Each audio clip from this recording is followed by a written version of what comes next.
मैं पौड़ी हूँ, आपकी पौड़ी। मेरा बहुत मन है कि हम दोनों मिलकर उस दौर को याद करें जहाँ से हमने शुरुआत की थी। कुछ यादें जो मुझे याद हैं मैं आपको बताऊंगा और कुछ यादें जो आपको याद होंगी आप मुझे बताना। आओ मिलकर हम दोनों उस दौर की उन यादों को याद करते हैं। आइए चलते हैं। कुछ याद आया आपको? ये है धारा रोड।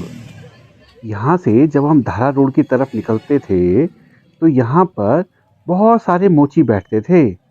तब बूट पॉलिश कराने का बड़ा शौक था।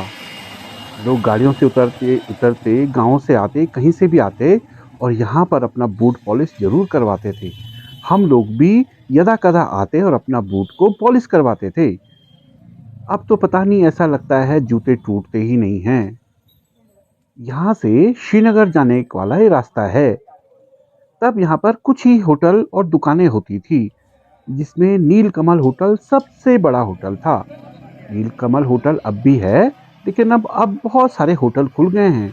तब यहाँ पर पौड़ी गांव के जीत सिंह नेगी जी की सब्जी की दुकान हुआ करती थी और उसके साथ साथ यहाँ पर दयानंद जी का भी एक दुकान थी जो बाद में राधे श्याम अग्रवाल ने खरीदी थी। यहाँ से ऊपर रोड जाने वाला रास्ता भी हुआ करता था एक पगडंडी और वहीं से पौड़ी गांव जाने का एक रास्ता होता था। जब हम धारा रोड की तरफ निकलते तो एक तरफ पेड़ पौधे हरे भरे होते थे, उसमें आंवले भी होते थे। हमने बहुत आंवले तोड़े हैं। उसी के ठीक सामने कंडोलिया का एक छोटा सा मंदिर था लेकिन उसके नीचे सीढ़ियां जो आज हैं तब भी छोटी, चाहे वो टूटी फूटी थी लेकिन थी। और तब हम उसमें धूप सेकने आते थे क्योंकि पौड़ी में जनवरी के महीने में धूप नहीं होती थी। यहाँ से होता है सही में धारा रोड की शुरुआत जिसमें पहली दुकान होती थी बसंतू लाला की परचून की दुकान। हमने उससे बहुत राशन खरीदी है। ये धसमाना जी का मकान है। उसके बगल में होता था एक पंत टेलर, वो अब यहाँ पे नहीं रहते। और सामने सामने जेठानंद चिटकारिया जी की दुकान थी। जेठानंद जी तो अब रहे नहीं, इसलिए उनके परिवार के उनका बड़ा बेटा इस दुकान को संभालता है। ये सारी दुकानें, ये पूरा एरिया धसमाना जी के का ही होता था, आज भी है। वहीं पे ऊपर एक प्रेस भी हुआ करती है जो अभी भी मौजूद है। नीचे की तरफ चलें तो वहां जो सबसे पहली दुकान हुआ करती थी वो लियाकत पान भंडार होता था। अब तो पान खाने का शौक रहा नहीं तो वो भी बंद हो गया। अब उसमें दूसरी दुकान है, उसके साथ ही सैगल जी की दुकान, बोगणा जी की दुकान। दयाल बोगणा जी, उनका टीवी का काम था, रेडियो को बोगणा रेडियो के नाम से जाना जाता था। लेकिन वहां पहले हजारी लाल की दुकान हुआ करती थी। इस भवन पे ऊपर की मंजिल पे मद्य निषेध का कार्यालय होता था। अब मद्य निषेध तो रह गया लेकिन कार्यालय अब नहीं दिखता है। दयाल बोगणा जी के साथ साथ उनके दूसरे भाई घड़ीसाज हुआ करते करते हैं, अब वो अभी भी हैं। और वहीं पर एक बड़ा फेमस मलासी स्टूडियो भी यहीं पर मौजूद था जो अभी भी काम है। लेकिन तब क्या है, फोटोग्राफी का बहुत काम हुआ करता था। साथ ही साथ डॉक्टर बोगणा, उनका अपना क्लिनिक था। और मैठानी बुक डिपो जो बहुत प्रसिद्ध था, हम सब लोगों ने उनसे हमेशा कोई न कोई किताब हम उनसे खरीदते रहते थे।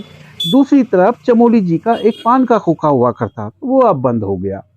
पान के खोखे के से अगर दूसरी तरफ चलें तो वहां जो है एक रशीद भाई की सब्जी की दुकान हुआ करती थी और उसके साथ साथ होती थी बच्चू लाला की दुकान, शायद आप में से याद हो।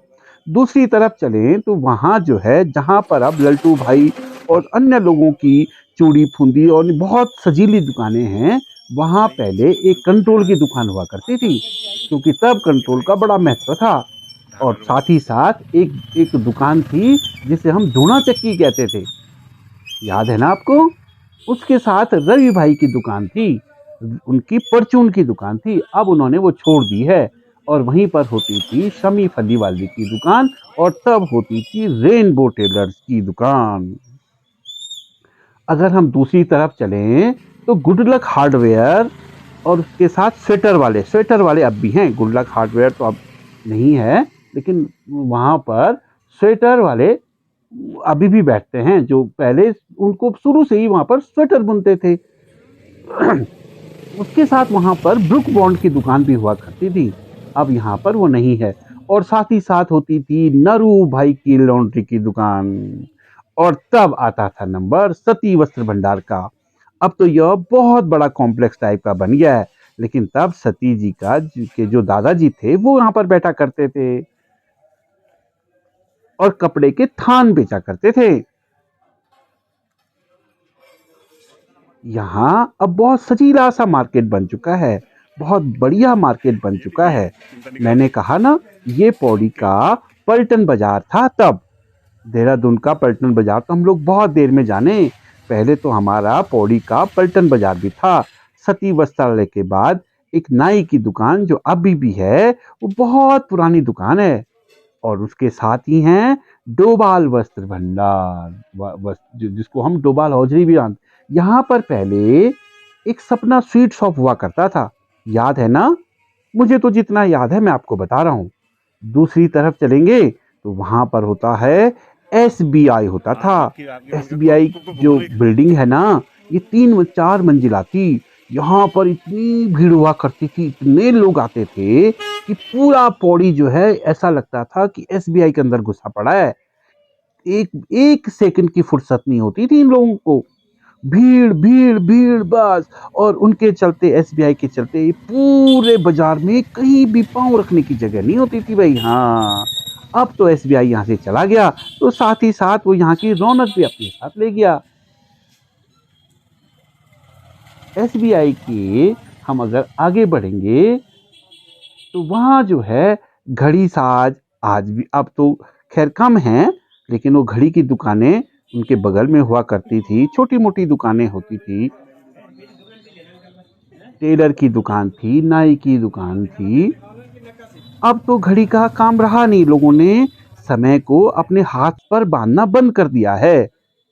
दूसरी तरफ चलेंगे तो जहाँ डोभाल हौचरी क्या है, वो पुराने मकान थे। उन मकानों की में कलाकृतियां आज भी साफ देखी जा सकती हैं। कितने प्यारी सी कलाकृतियां उन मकानों में थे। अगर मैं सही कहूँ तो ये पूरा बाजार हेरिटेज बाजार है, लेकिन हमने इसका आधुनिकीकरण करके इसमें छोटी छोटी दुकानें ऐसे खोल दी हैं बेतरतीब कि अब यह हेरिटेज जैसा कुछ दिखता नहीं है। उसके बगल में अगर बात करें तो वहां पर हैंडलूम का खादी ग्राम्य उद्योग होता था। वहां पर से लोग रजाइयां ले जाते थे। तब रजाइयों का बड़ा शौक होता था। अब इस रजाइयों का जो स्थान है, वो तो शॉल कंबल ने ले लिया है। उनके साथ हुआ करती थी छोले वालों की दुकान। छोले वालों की दुकान के बाद जबराल जी की दुकान थी, वो अब नहीं रही। याद है ना आपको? कुछ मैं आपको याद दिला रहा हूँ, कुछ आपको खुद याद करना है। और छोले वालों से पहले ऊषा सिलाई मशीन, आपको पता है? पहले जब शादी ब्याह कुछ भी होता था तो मशीन जरूर दी जाती थी।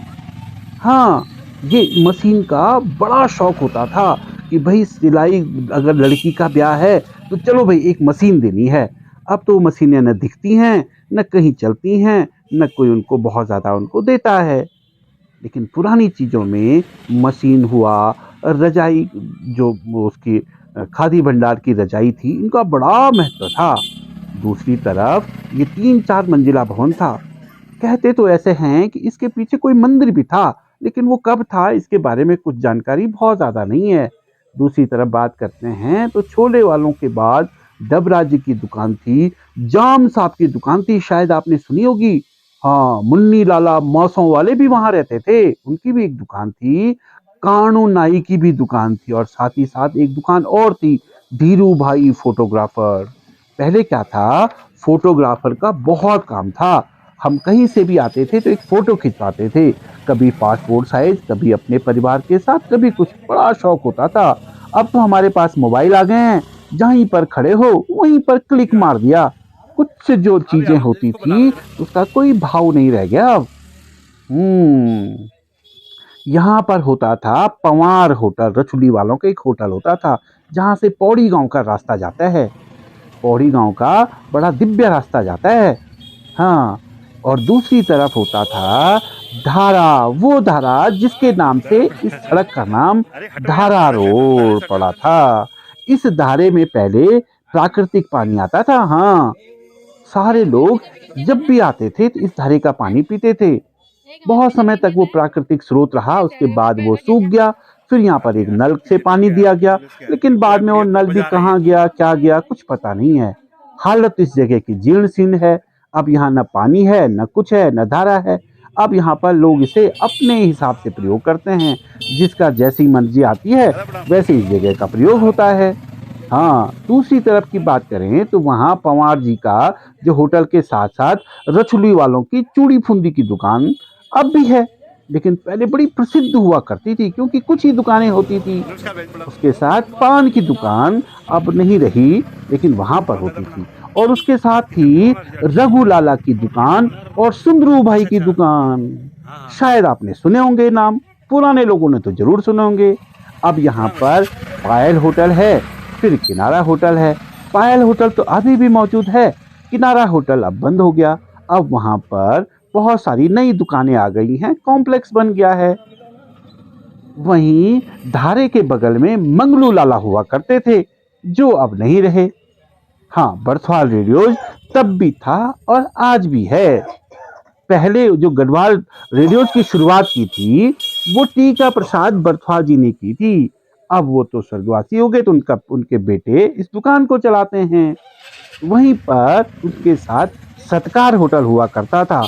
अब यह एक बड़ा पूरा कॉम्प्लेक्स बन गया है। धारा रोड की तो बात ही कुछ और है, जो यहाँ पर तिराहा बनता है। एक रास्ता जाता है लोअर बाजार की तरफ, दूसरा रास्ता जाता है अपर बाजार की तरफ, और तीसरा रास्ता जाता है नगर पालिका की तरफ। ये जो तिराहा बनता है ना, यहाँ पर दो पेड़ थे। ऐसा लगता था कि जैसे वो गेट बनाते हो, हमारे लिए बड़े बड़े पेड़ थे, बेचारे काट दिए गए। पूरी रौनक ही खत्म हो गई यहाँ की। इस तिराहे पर चाहे होली हो, चाहे दीपावली हो, हमेशा यहाँ पर कुछ न कुछ जश्न मनाया जाता था। कोई भी आज भी कोई जुलूस निकले, कुछ भी निकले, यहाँ पर बड़ा शोर होता है। इस गली से जब भी कोई बैंड बाजा या बारात या जुलूस निकलता है, नारेबाजी, पूरा बाजार गूंज पड़ता है। हाँ, त्योहारों में इस बाजार की रौनक देखते ही बनती है। आपने देखा, आप आए हैं इस धारा रोड में? ये हमारा पलटन बाजार था पहले। अब भले ही इसकी रौनक कम हो गई हो, लेकिन इसकी खूबसूरती आज भी वही की वही है। बहुत प्यारा बाजार है हमारा ये। कुछ बातें मैंने आपको याद दिलाई, कुछ शायद आपको याद हो आई होंगी। जो आपको याद आएंगी आएंगी उसको आप जो है अपने मेरे इस कमेंट में जरूर लिखना, ताकि मैं अगली बार उसमें कोई सुधार कर सकूं। आज मैंने आपको धारा रोड दिखाया, आपको शायद अच्छा लगा होगा। मैं जल्दी आपको किसी दूसरे बाजार पे लेके जाऊंगा। तब तक आप मेरे इस चैनल को जरूर देखना सभी और खानदान मेरे समाचार अब इसको सब्सक्राइब जरूर करना।